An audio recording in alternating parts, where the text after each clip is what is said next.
Marcus wiped the sweat from his forehead as he adjusted his worn baseball cap and stepped out of his delivery truck. The scorching afternoon sun beat down mercilessly on the upscale neighborhood of Beverly Hills, where mansion after mansion lined the pristine streets. At 28 years old, Marcus had been working as a delivery driver for 3 years, barely making enough to cover his rent in a cramped studio apartment across town. His phone buzzed with the next delivery address, and he squinted at the screen before looking up at the imposing iron gates before him. The house behind those gates looked more like a palace than a home, with manicured gardens, marble fountains, and what appeared to be a circular driveway that could fit 20 cars. Marcus had delivered to wealthy neighborhoods before, but this place was different. This was old money, serious money. He pressed the intercom button and waited. No response. He tried again, checking his phone to make sure he had the right address. The package in his hands was surprisingly light for something being delivered to such an elaborate residence. As he was about to try the intercom a third time, he heard a faint sound coming from somewhere beyond the gates. It sounded like someone calling for help. Marcus pressed his ear closer to the gate, straining to listen over the distant hum of traffic. There it was again, definitely a voice, and it sounded distressed. Without hesitation, he noticed that one of the gate panels was slightly ajar, probably not latched properly. He pushed it open just enough to slip through, his heart racing as he stepped onto the property. The voice was clearer now, coming from somewhere near the back of the house. Marcus jogged across the perfectly maintained lawn, his work boots leaving small impressions in the soft grass. As he rounded the corner of the mansion, he saw an elderly man lying at the bottom of what appeared to be a small set of stone steps leading to a garden gazebo. The man was well dressed despite his predicament, wearing an expensive-looking sweater and slacks that probably cost more than Marcus made in a month. His silver hair was disheveled, and his face was pale with pain. When he saw Marcus approaching, relief flooded his features. "Thank God," the man gasped, his voice weak but articulate. "I've been lying here for over an hour. I slipped on these damn steps, and I think I've broken my ankle. My phone flew somewhere when I fell, and I couldn't reach it." Marcus immediately knelt beside the man, his delivery training kicking in. He had taken a basic first aid course when he started the job, though he never imagined he'd need it like this. "Don't worry, sir. I'm going to help you. Can you move your other leg? Any pain in your back or neck?" The elderly man tested his mobility carefully. "No, just the ankle.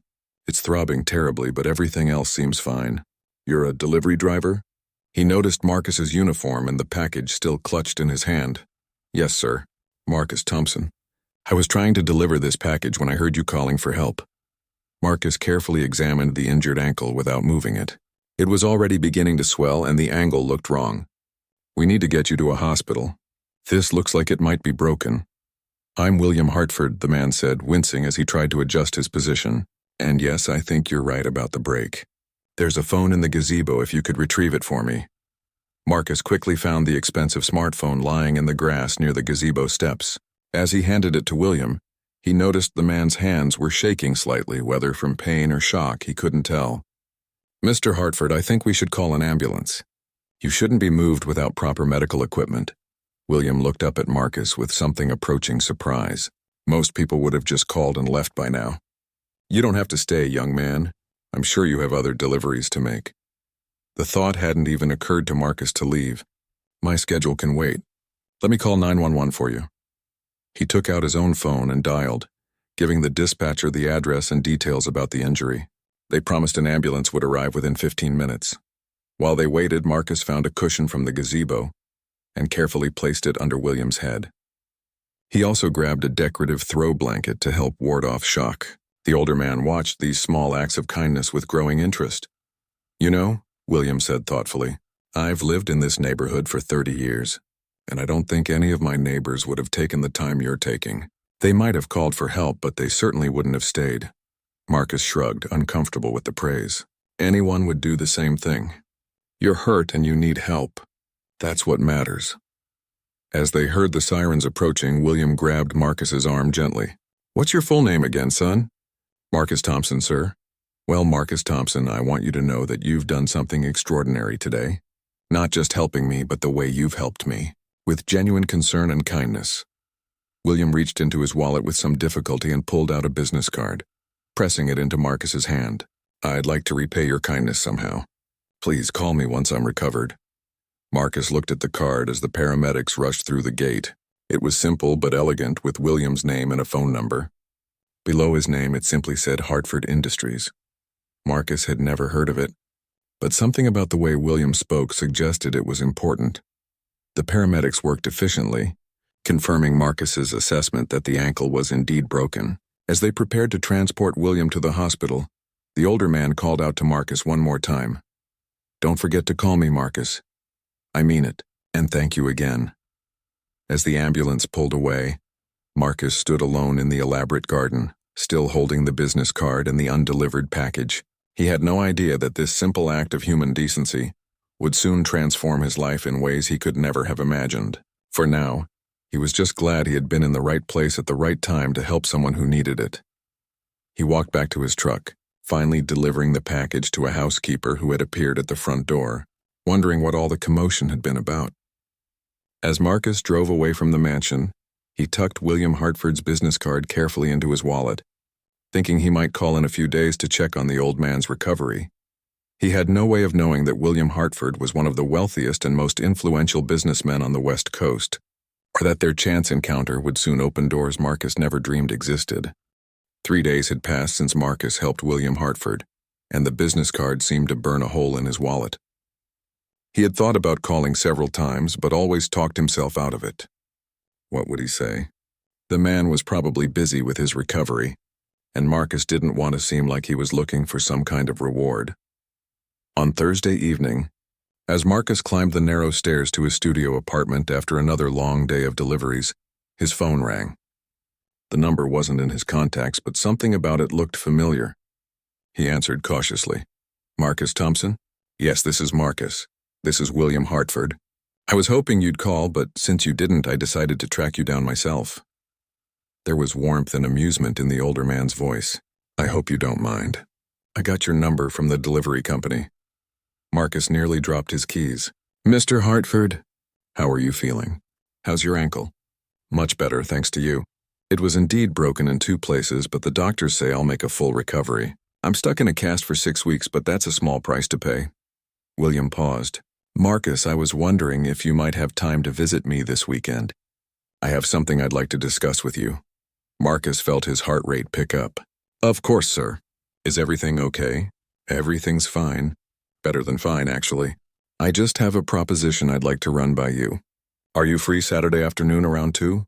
After confirming the details, Marcus hung up, feeling both excited and nervous. He spent the rest of the evening wondering what kind of proposition a wealthy businessman could possibly have for a delivery driver. His imagination ran wild with possibilities, but he tried to keep his expectations realistic. Saturday arrived with typical Los Angeles sunshine, and Marcus found himself once again at the imposing gates of the Hartford mansion. This time they opened automatically as he approached, and a well-dressed woman who introduced herself as Mrs. Chen, the housekeeper, led him through the front entrance. The interior of the house was even more impressive than Marcus had imagined. Original artwork adorned the walls, and the furniture looked like it belonged in a museum. Mrs. Chen led him to a spacious library where William Hartford sat in a leather armchair, his injured foot elevated on an ottoman. "Marcus." William's face lit up as he entered. "Please sit down. Can Mrs. Chen get you anything? Coffee, water, something to eat?" Marcus accepted a glass of water and took a seat across from William, trying not to gawk at the floor-to-ceiling bookshelves that surrounded them. "It's good to see you looking better, Mr. Hartford. You have a beautiful home." "Thank you. I've been fortunate in life, which is actually part of what I wanted to talk to you about." William leaned forward slightly. "Marcus, in my 72 years on this planet, I've learned that character is the rarest and most valuable commodity.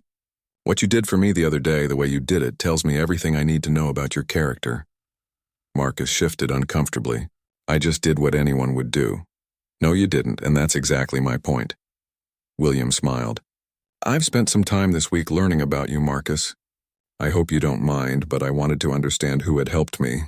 I know you've been working as a delivery driver for 3 years, that you're 28, that you graduated from community college with an associate degree in business, and that you've been trying to save money to maybe start your own small business someday." Marcus was stunned. "How did you find all that out?" I have resources, and I was curious. But more importantly, I was impressed. Do you know what I did for a living before I retired, Marcus?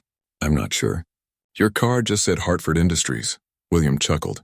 Hartford Industries is a holding company that owns 17 different businesses across the country. Everything from manufacturing to retail to technology. I built it from nothing over the course of 40 years, and now it employs over 3,000 people. The magnitude of what William was telling him slowly sank in. Marcus realized he was sitting across from someone whose wealth was probably measured in hundreds of millions. Maybe more. The thing is, William continued, I'm getting old and I've been thinking a lot about legacy lately. Not just the money, but the values and principles that built this company. I've been looking for someone to help me with a special project, someone I can trust completely. Marcus found his voice. What kind of project? I want to start a foundation, Marcus. A foundation that helps young entrepreneurs who have the drive and character to build something meaningful, but lack the resources to get started. I want to invest in people like you, people who understand that success isn't just about making money, but about making a difference. William reached for a folder on the side table next to his chair. I'd like you to help me run this foundation. I'm talking about a full-time position, with a salary that would be considerably more than you're making now. You'd be working directly with me to identify worthy candidates, oversee the investment process, and help guide these entrepreneurs as they build their businesses. Marcus felt like the room was spinning. Mr. Hartford, I'm honored that you'd think of me, but I don't have any experience with that kind of work. I don't know anything about running a foundation or evaluating business plans. But you know about character, and you know about struggle. Those are the most important qualifications for what I have in mind. William opened the folder and pulled out a document. Marcus, I'm offering you a starting salary of $120,000 a year, plus benefits, plus the opportunity to learn from some of the best business minds in the country. Marcus nearly choked on his water. His current job paid him about $30,000 a year, and that was working 6 days a week. I don't know what to say. Say you'll think about it. Take this information packet home with you. Read through it, and if you have questions, call me. I'd like to have an answer by next Friday. As Marcus took the folder, William added, There's one more thing. This foundation will start with an initial investment of $50 million. That's how serious I am about this, and that's how much I believe in the potential impact we can have. Marcus walked out of the Hartford mansion in a daze, clutching the folder like it contained state secrets. As Mrs. Chen showed him to the door, she smiled warmly and said, Mr. Hartford is a good judge of character. He doesn't make offers like this lightly. Driving home, Marcus couldn't shake the feeling that his life had just taken a sharp turn toward something extraordinary. The scared practical part of his mind kept insisting it was too good to be true, but the optimistic part whispered that maybe, just maybe, he was about to embark on the adventure of a lifetime.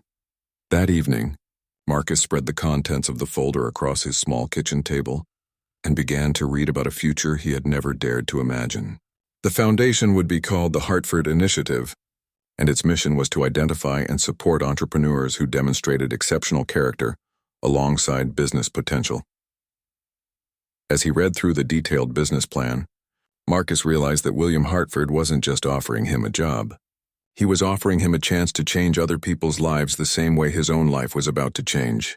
The irony wasn't lost on him that it all started with a simple act of helping someone who needed it. The week that followed was the longest of Marcus's life. He read through the foundation materials dozens of times, researching Hartford Industries online and trying to comprehend the scope of what William was proposing. The more he learned about William Hartford's business empire and philanthropic history, the more surreal the entire situation seemed. Marcus confided in his sister Sarah, who lived across town with her husband and 2 kids. When he told her about the job offer over dinner at her house, she nearly dropped her fork. $120,000? Sarah repeated, staring at her brother in disbelief. Marcus, that's more than David and I make combined. Are you sure this isn't some kind of scam? I've checked everything out, Sarah. William Hartford is legitimate. His company is publicly traded, and he's been featured in Forbes magazine multiple times. This is real. David, Sarah's husband, leaned back in his chair. It just seems too good to be true. Why would someone worth hundreds of millions offer a job like this to a delivery driver? No offense, Marcus, none taken. I've been asking myself the same question all week. Marcus pushed his food around his plate.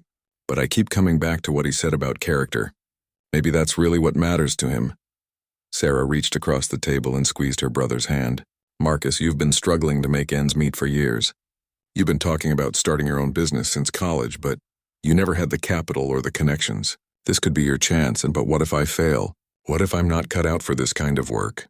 What if you are? Sarah countered. What if this is exactly what you're meant to do? On Wednesday, Marcus made a decision that surprised even himself. Instead of waiting until Friday to give William his answer, he called and asked if he could visit that afternoon.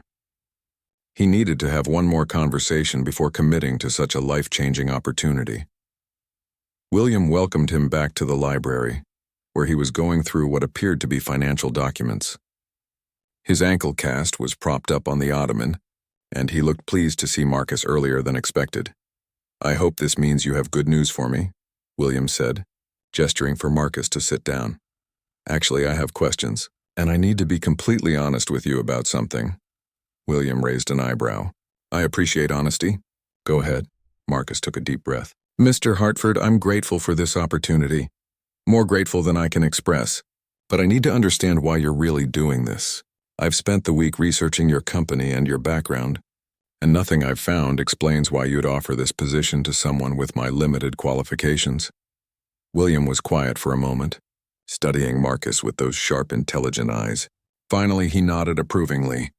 You know what, Marcus? The fact that you're asking that question just confirms that I'm making the right choice. He shifted in his chair and looked out the window toward his garden. Let me tell you a story. 45 years ago, I was 27 years old and working as a junior accountant for a small manufacturing company. I had big dreams but no money and no connections. One day I was working late in the office when the company owner, an elderly man named George Brennan, had a heart attack. Marcus leaned forward.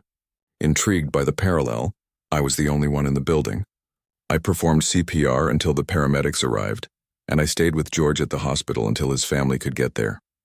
It turned out to be a mild heart attack and he recovered completely. William turned back to Marcus. A month later, George called me into his office and offered to lend me $50,000 to start my own business. No interest, no timeline for repayment. He said he was impressed by my character and he wanted to give me a chance. That's how Hartford Industries started? That's exactly how it started. George Brennan saw something in me that night. Just like I see something in you. That $50,000 loan became the foundation for everything I built afterward. I paid George back with interest within 5 years. But more importantly, I learned that sometimes the most important business decisions aren't made based on spreadsheets and profit projections. They're made based on character and potential. William pulled a framed photograph from his desk drawer and handed it to Marcus. It showed a much younger William standing next to an elderly man in front of a small factory building. George died 15 years ago, but I visited him regularly until the end. He never took credit for my success, but I know it wouldn't have happened without his faith in me. William's voice grew softer. Now I'm 72, Marcus. I don't have children, and while I have plenty of money to leave to various charities, I want to do something more meaningful with my remaining years. I want to be someone else's George Brennan. The weight of William's words settled over Marcus like a warm blanket. This wasn't just a job offer. It was a continuation of a legacy of faith and opportunity. There's something else, William continued. I've been watching the economic climate, and I think we're on the verge of a new era of entrepreneurship. Technology is democratizing business in ways we've never seen before, but access to capital and mentorship is still limited for people from modest backgrounds. This foundation could help level that playing field. Marcus felt something shift inside him, a combination of excitement and purpose that he'd never experienced before. What would my first responsibilities be? William smiled, recognizing the change in Marcus's tone. We'd start by setting up the foundation's operations. You'd work with lawyers and accountants to establish the legal framework. Then we'd begin developing criteria for evaluating potential recipients. I'd want you to travel with me to business conferences and networking events, learning how to identify promising entrepreneurs. Travel? Absolutely. Some of the best business opportunities aren't in Los Angeles, Marcus. We'd be looking at the entire country, maybe eventually international opportunities as well. You'd have an expense account for travel, meals, and anything else necessary for foundation business. Marcus thought about his cramped studio apartment. his aging delivery truck and the stack of bills that always seemed to outweigh his paycheck.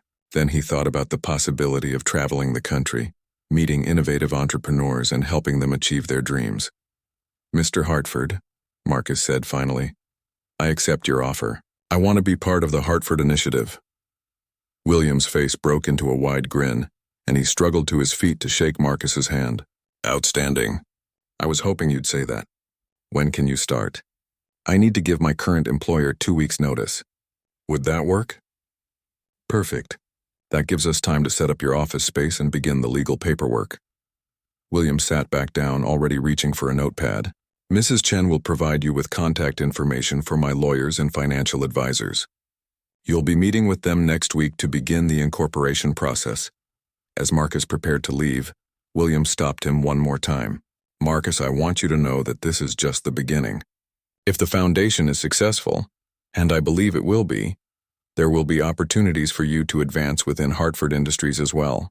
I'm not just offering you a job. I'm offering you a career and a future." Walking out of the mansion for the third time, Marcus felt like a completely different person than the one who had first pressed that intercom button. In less than 2 weeks, his life had transformed from a daily struggle to make ends meet into an opportunity to impact the lives of countless entrepreneurs across the country. As he drove home, Marcus called Sarah from his truck. "I took the job," he announced when she answered. "Marcus, oh my God, congratulations. How do you feel?" Marcus thought about the question as he navigated the familiar streets toward his apartment. How did he feel? Excited, terrified, grateful, and overwhelmed all at the same time. "I feel like George Brennan," he said finally. "Who's George Brennan?" Marcus smiled. "I'll tell you the whole story over dinner this weekend. But Sarah, I think I'm about to help change some people's lives." 2 weeks later, Marcus walked through the gleaming lobby of the Hartford Industries building for the first time as an employee rather than a visitor.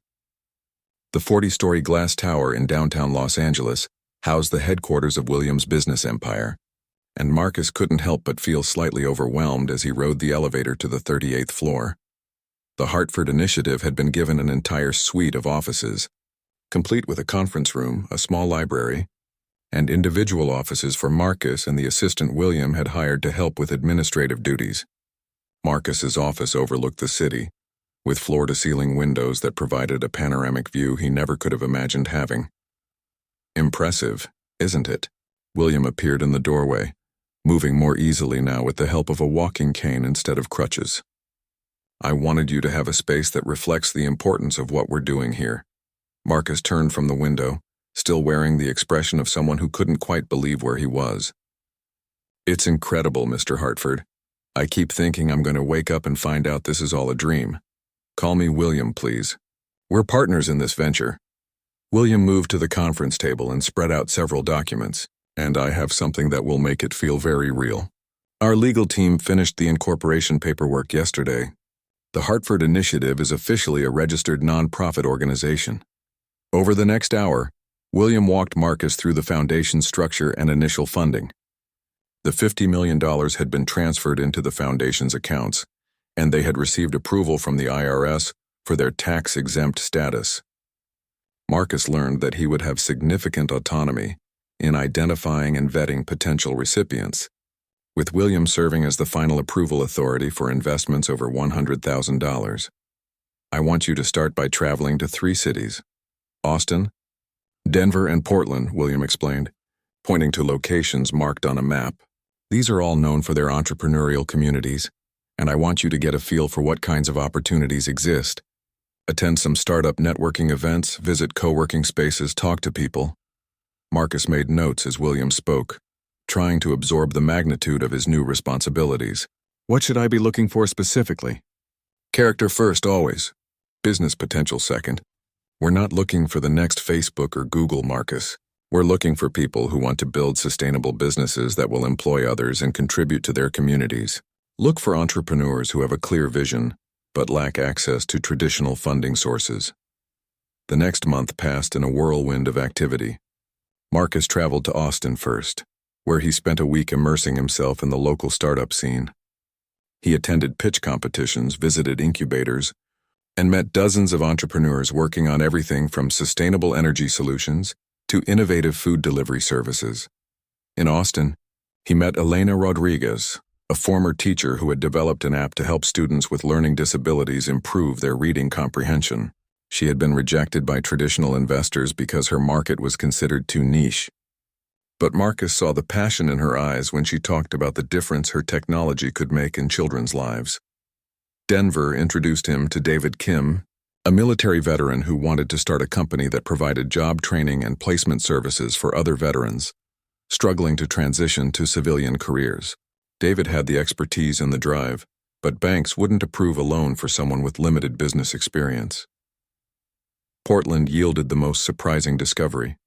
Marcus met Maria Santos, a single mother who had created a line of eco-friendly household products in her kitchen. She had been selling them at local farmers markets for 2 years and had developed a loyal customer base.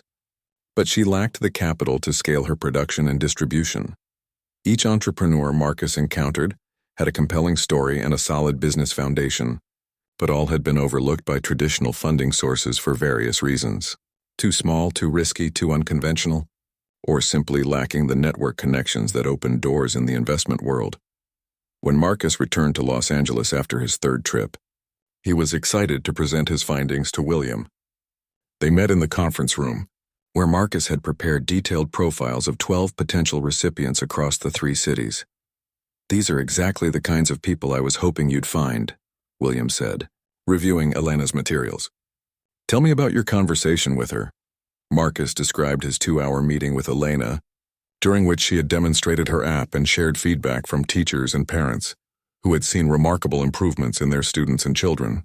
"She's not looking to get rich, William. She genuinely wants to help kids who struggle with reading. She's tested her app in 10 schools and has documentation showing measurable improvement in reading scores." "How much funding is she seeking?" $200,000, enough to hire 2 additional developers, complete the iOS version of her app, and fund a year of operations while she builds her customer base. William nodded approvingly. "And the veteran in Denver? David Kim needs $300,000 to lease a facility, hire instructors, and develop partnerships with employers. He's already identified 50 companies in the Denver area that have committed to interviewing program graduates. His military background gives him credibility with both veterans and employers." They spent 2 hours reviewing each candidate, with William asking detailed questions about Marcus's assessment of their character, their business models, and their potential for impact. By the end of the meeting, they had identified 5 entrepreneurs who would receive the foundation's first investments. "Marcus, I want you to return to these cities and make the offers personally," William said. "This is about more than just writing checks. We want these entrepreneurs to know that we believe in them as people, not just as business opportunities." The trip back to Austin to meet with Elena was Marcus's first experience delivering life-changing news to someone. He had arranged to meet her at a coffee shop near the University of Texas campus, the same place where they had first talked about her app.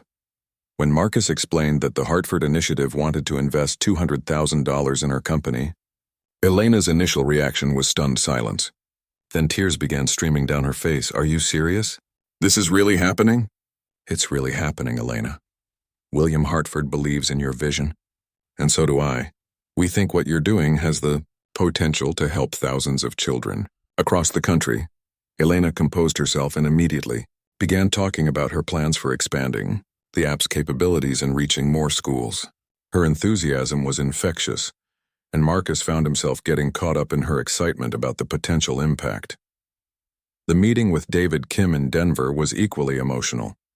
The tough veteran actually broke down when Marcus explained that the foundation wanted to invest in his training program. "I've been trying to get funding for 2 years, David said, wiping his eyes. "Every bank, every investor said it was too risky or too small. I was starting to think I'd never be able to help my fellow veterans." By the time Marcus returned to Los Angeles after making all 5 investment offers, he felt like he truly understood what William had meant about the power of believing in people. Each entrepreneur had responded not just with gratitude, but with renewed determination to succeed and make a difference. "How do you feel about your first month as a foundation director?" William asked during their debriefing meeting. Marcus thought about Elena's tears, David's determination, Maria's excitement about expanding her eco-friendly product line, and the other entrepreneurs who would soon be turning their dreams into reality with the foundation's support. "I feel like I'm exactly where I'm supposed to be," Marcus said, "and I think I'm starting to understand what you meant about character being the most important qualification for this job." William smiled. "Wait until you see what happens next. These 5 investments are just the beginning, Marcus. We're going to change a lot of lives through this foundation." As Marcus looked out his office window at the sprawling city below, he realized that William was right. They weren't just funding businesses. They were investing in dreams, in potential, and in the kind of character that could transform communities. The delivery driver who had stopped to help an injured stranger had evolved into someone with the power to help others achieve their own transformations. The Hartford Initiative was no longer just William's vision. It had become Marcus's mission, and he was ready to take it as far as their combined resources and determination could carry them. 6 months into his new role, Marcus had become a different person entirely. Gone were the worn work clothes and the constant worry about making ends meet. He now wore tailored suits and carried himself with the confidence of someone who had found his true calling. The Hartford Initiative had funded 15 entrepreneurs across 8 states, and the results were beyond anyone's expectations. Elena Rodriguez's reading app had been adopted by over 300 schools and was showing remarkable success rates. David Kim's veteran training program had placed 87 former military personnel in stable, well-paying jobs. Maria Santos had expanded her eco-friendly product line into major retail chains and was employing 12 people in her Portland facility. But the most significant change wasn't in the entrepreneurs they were helping. It was in Marcus himself. William had been right about his character being his greatest qualification. But what neither of them had anticipated was how quickly Marcus would develop into a sophisticated business strategist and investor. "You have a natural instinct for this work," William told him during one of their weekly review meetings. "I've been in business for over 40 years, and I've rarely seen someone develop such keen judgment so quickly." Marcus was reviewing applications from potential recipients when his assistant knocked on his office door. "There's someone here to see you, Mr. Thompson. He says it's about one of your investments, but he doesn't have an appointment." The visitor turned out to be David Kim, the veteran from Denver. Marcus hadn't seen him since making the investment 6 months ago, but David looked different. More polished, more confident, and clearly successful. "Marcus, I hope you don't mind me dropping by unannounced, but I was in Los Angeles for a conference and I had to thank you in person." "David, it's great to see you. How's the training program going?" David's face lit up. "Better than I ever dreamed. We've expanded to 2 locations in Denver, and I'm opening a 3rd facility in Colorado Springs next month. We have a waiting list of veterans wanting to enroll, and employers are competing to hire our graduates." Marcus gestured for David to sit down, genuinely pleased to see the success of one of their early investments. "That's incredible news. You've built something really meaningful. That's what I wanted to talk to you about." David pulled out a folder from his briefcase. "Marcus, I want to pay back the foundation's investment early with interest. But more than that, I want to become an investor myself." Marcus was intrigued. "What do you mean?" "I mean, I want to help other veterans start their own businesses. I've been talking to guys in my program who have great ideas but no access to capital. I want to create a fund specifically for veteran entrepreneurs, and I want the Hartford Initiative to be my partner." The proposal David outlined was sophisticated and well-researched. He wanted to establish a subsidiary fund with $1 million in initial capital, half provided by his own profits, and half contributed by the Hartford Initiative. The fund would focus exclusively on veteran-owned businesses, with David providing both capital and mentorship based on his own experience. "This is exactly the kind of expansion William and I have been discussing," Marcus said, reviewing David's business plan. "You're not just succeeding, you're creating a model for others to follow." When Marcus presented David's proposal to William later that week, the older man's reaction was immediate and enthusiastic. "This is what I was hoping would happen, Marcus. We're not just funding individual businesses. We're creating a network of successful entrepreneurs who want to pay it forward." William approved the partnership with David's Veteran Fund, and it became the Hartford Initiative's first subsidiary program. The success attracted attention from business journals and nonprofit organizations, leading to speaking engagements and award nominations for both Marcus and William. At a philanthropy conference in Chicago, Marcus was invited to speak about the Foundation's approach to character-based investing. Standing before an audience of Foundation directors and philanthropists, he reflected on how far he had come from his days as a delivery driver. Too many investment decisions are made based solely on financial projections and market analysis, Marcus told the audience. While those factors are important, they tell us nothing about the character of the entrepreneur or their commitment to building something meaningful. At the Hartford Initiative, we invest in people first, businesses second. After his presentation, Marcus was approached by several Foundation directors who wanted to learn more about their vetting process. One woman, the director of a technology foundation in Seattle, was particularly interested in adapting their model for her organization. "We've been struggling to identify truly innovative entrepreneurs," she explained. "We get hundreds of applications, but most of them are just variations on existing ideas. Your approach of looking for character and community impact first is fascinating." Marcus found himself consulting with other foundations and investment groups, sharing the methodology he and William had developed. The Hartford Initiative was becoming a model for a new kind of philanthropy, one that prioritized long-term impact over short-term returns. But perhaps the most meaningful development came from an unexpected source. During a visit to Portland to check on Maria Santos's expanding business, Marcus received a call from Elena Rodriguez in Austin. "Marcus, I have something exciting to tell you. Remember how we talked about the potential for my app to help adults with reading difficulties, not just children? Of course. You mentioned that several adult literacy programs had expressed interest. Well, I've been working with the Austin Public Library system to pilot a program for adult learners, and the results are incredible. We're seeing the same kinds of improvements in adults that we saw in children, sometimes even better because the adults are so motivated to succeed." Elena went on to explain that she wanted to create a separate division of her company focused entirely on adult literacy, with a particular emphasis on helping immigrants and refugees improve their English reading skills. The potential market was enormous, and the social impact could be transformational. "I want to apply for additional funding from the Hartford Initiative to expand this program nationwide," Elena said. "But more than that, I want to create a model that other literacy organizations can adopt." When Marcus brought Elena's proposal to William, the older man was quiet for a long moment before responding. "Marcus, do you realize what's happening here? Elena is expanding her impact. Elena is doing exactly what we hoped all of our entrepreneurs would do. She's not just building a business. She's creating a solution to a widespread social problem. This is the kind of scalable impact I dreamed about when we started the foundation." William approved Elena's request for additional funding, and her adult literacy program became another subsidiary of the Hartford Initiative. Within 6 months, her technology was being used in libraries, community centers, and immigrant services organizations across 12 states. As Marcus reviewed the Foundation's first-year impact report, the numbers were staggering. 15 initial investments had grown into 23 active businesses. Those businesses had created over 200 jobs and were serving thousands of customers across multiple industries. More importantly, 5 of the original recipients had become investors themselves, creating a multiplier effect that William had hoped for but hadn't dared to expect so quickly. "You know what the most remarkable thing about this year has been?" William asked as they celebrated the Foundation's anniversary with dinner at his favorite restaurant. "The financial returns? The job creation? The social impact?" William shook his head.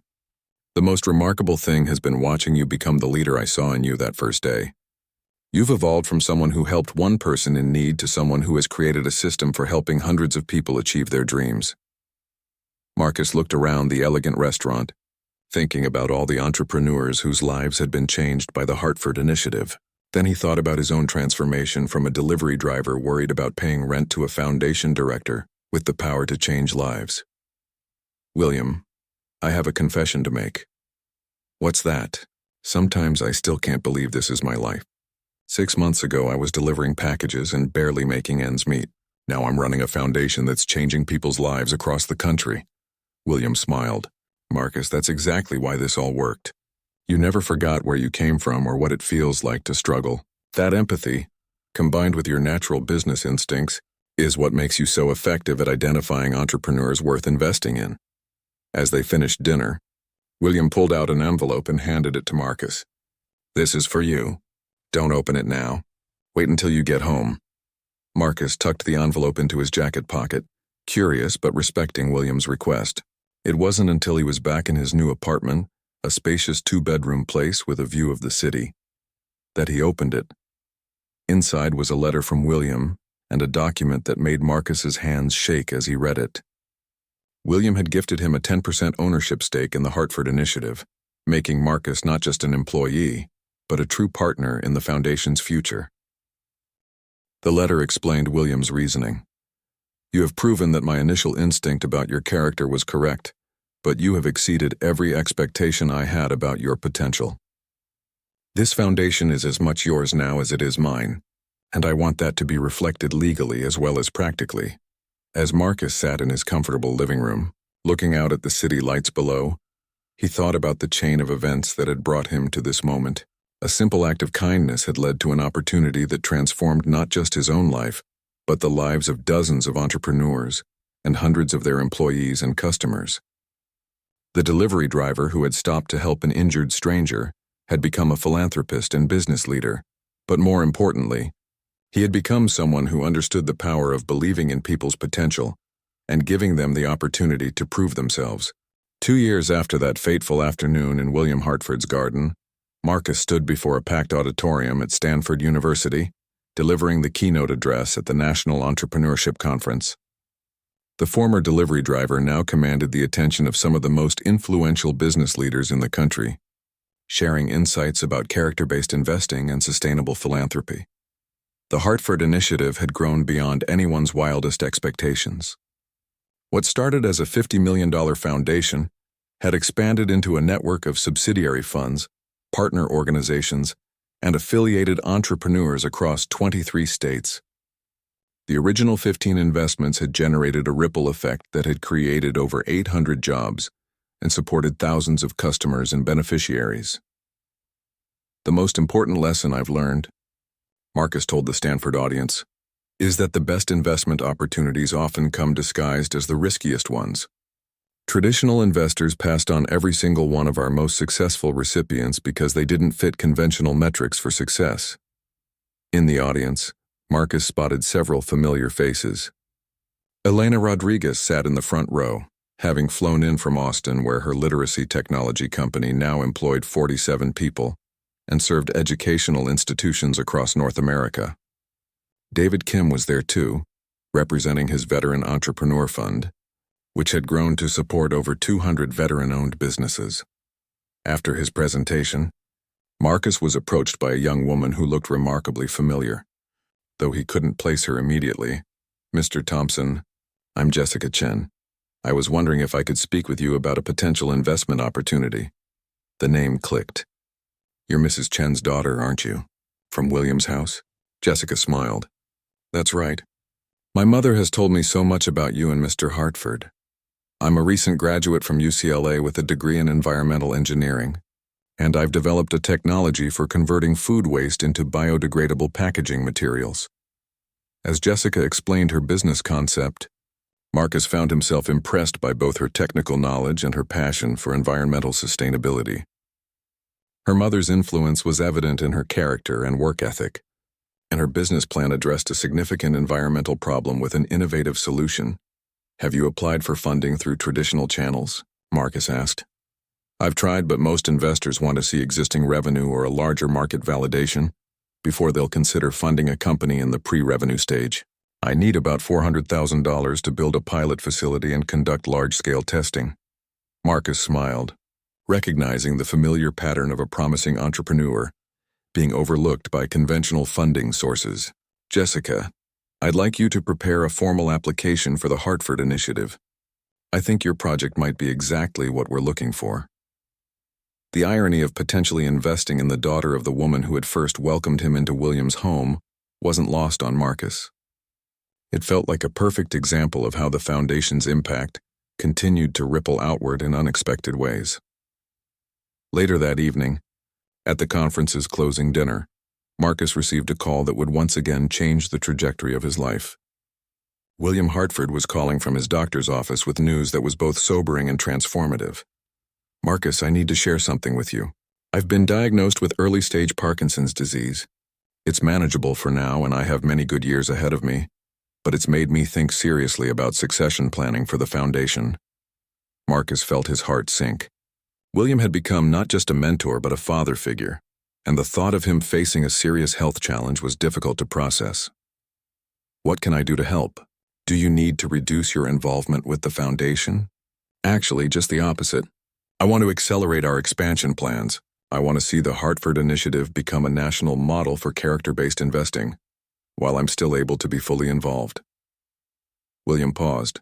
Marcus, I want to offer you the position of Executive Director of the Foundation, with full operational authority. I'll remain as Chairman of the Board, but the day-to-day leadership will be entirely yours. The promotion came with a significant increase in both responsibility and compensation, but more importantly, it represented William's complete confidence in Marcus's ability to carry forward the Foundation's mission. Marcus accepted immediately, understanding that he was being entrusted with something far more valuable than a job. He was becoming the steward of a legacy. Over the next 6 months, Marcus threw himself into expanding the Hartford Initiative with an energy and focus that surprised even him. He established regional offices in 5 major cities, each staffed with directors who had been trained in the Foundation's character-first investment philosophy. He also launched the Hartford Fellowship Program, which brought promising entrepreneurs to Los Angeles for intensive mentorship and networking opportunities. The Fellowship Program's first cohort included 12 entrepreneurs from diverse backgrounds and industries. Among them was a former teacher from Detroit who had developed an innovative approach to financial literacy education, a young farmer from Iowa who was pioneering sustainable agriculture techniques, and a software developer from Atlanta who was creating accessibility tools for people with disabilities. Marcus found that mentoring these fellows was the most rewarding aspect of his expanded role. Working directly with entrepreneurs who reminded him of his own journey from struggle to success reinforced his understanding of why the Foundation's mission was so important. One fellowship graduate, Maria Gonzalez from Phoenix, particularly impressed Marcus with her commitment to using business as a force for social good. She had created a house cleaning service that employed exclusively formerly incarcerated women, providing them with stable employment and a path to economic independence. The hardest part wasn't developing the business model, Maria told Marcus during one of their mentorship sessions. The hardest part was convincing people that these women deserved a second chance. Everyone saw their criminal records before they saw their potential. Marcus understood exactly what Maria meant. He had learned that some of the most powerful business opportunities came from investing in people whom others had written off or overlooked. The Foundation's success was built on recognizing potential where others saw only risk. As the Hartford Initiative approached its 3rd anniversary, Marcus received an invitation that would have seemed impossible during his delivery driver days. The White House had invited him to participate in a summit on economic opportunity and entrepreneurship, recognizing the Foundation as a national model for innovative philanthropy. Standing in the Roosevelt Room, presenting the Hartford Initiative's approach to a group that included cabinet members and congressional leaders, Marcus reflected on the journey that had brought him to that moment. The scared young man who had worried about making rent had become someone whose voice carried weight in discussions about national economic policy. During a break in the summit, Marcus stepped outside to call William with an update on the meetings. William's Parkinson's symptoms had progressed slightly, but his mind remained as sharp as ever, and he was deeply engaged in the Foundation's strategic direction. "How are the meetings going?" William asked. "Better than I could have imagined. They're discussing federal legislation that would provide tax incentives for character-based investing approaches like ours. This could become a nationwide movement, William." "That's wonderful news, Marcus. You know, when I first offered you this opportunity, I hoped you might help me create something meaningful. I never imagined you'd help create something that could influence national policy." After the White House summit, Marcus returned to Los Angeles with a new vision for the Hartford Initiative's future. The Foundation's success had attracted attention from major corporations, universities, and government agencies, all interested in adapting their model for different applications. 6 months later, Marcus announced the launch of the Hartford Institute, a research and training organization dedicated to developing and disseminating character-based investment methodologies. The institute would work with universities to integrate these approaches into business, school curricula, and provide certification programs for investors and foundation directors. The announcement event was held at the Hartford Industries building, in the same conference room where Marcus had first learned about the foundation's mission. William, despite his health challenges, insisted on introducing Marcus to the assembled crowd of investors, philanthropists, and media representatives. 3 years ago, William told the audience, I met a young man whose character impressed me so much that I offered him an opportunity that seemed disproportionate to his experience. Today, that same young man has built something that will outlast both of us and continue changing lives for generations to come. As Marcus took the podium to announce the Hartford Institute's programs and initiatives, he caught sight of his sister Sarah in the audience. She had become one of his closest advisors and biggest supporters, watching with pride as her brother transformed from someone struggling to pay bills into a nationally recognized leader in philanthropy and social entrepreneurship. The Hartford Initiative began with a simple premise, Marcus told the Audi.